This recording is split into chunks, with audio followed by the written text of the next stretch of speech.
The one thing that's on my mind is Ruben Foster. He went for a 12 piece, bro. He had Had a forced fumble too, bro. Forced fumble, Mm-hmm. and he's on the Pittsburgh team. Yeah. So And I he's would have still to rangy, think, bro. He's I would still have rangy. to think if he's trying to get back into the league, we have a little bit of an inside track. And can I also say this? Not just 12 tackles, because not all tackles are created equal. He had 9 solos as well.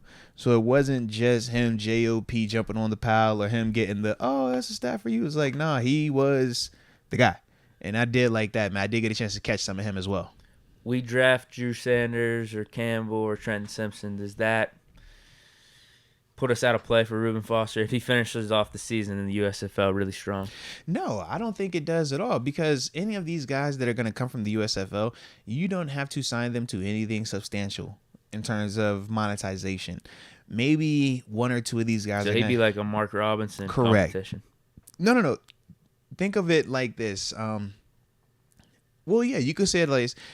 I look at it like you bring in an XFL or USFL or XFL guy on a vet minimum, and if it's a guy like Ruben Foster, his situation is slightly unique because of how talented and how we've already seen him produce at a high level in the NFL.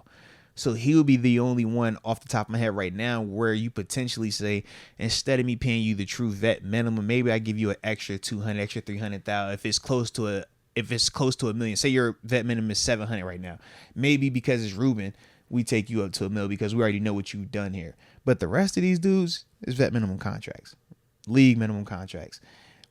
The majority of those dudes coming out of there aren't gonna be qualified as vets professionally. They would have to have had 4 seasons. They don't have that just yet. So with them, man, they're low risk, high reward signings. You like them a little bit better than potentially an undrafted free agent from a smaller school, or from a school that maybe they played well, but you're questioning, are they going to be able to transition or not?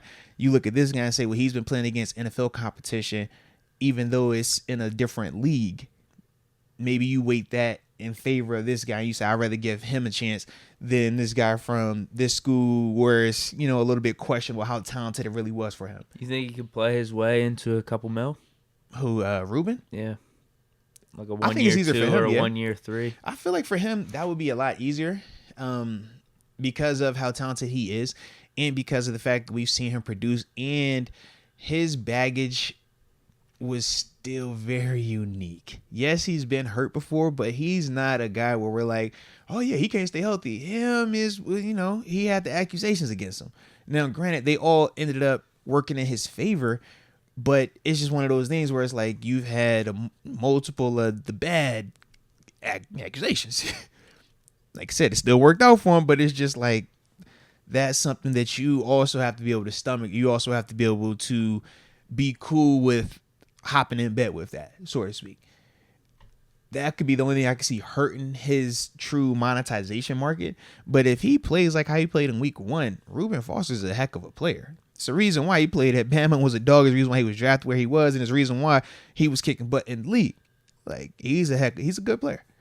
I think he has the best chance.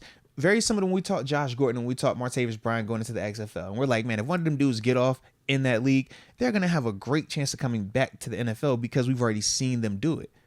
Now, with both of those dudes, they've had varying levels of success in the XFL for multiple reasons. But either way, I don't think either one of them have played it to the point where we're like, yeah, you got to pay these guys M's.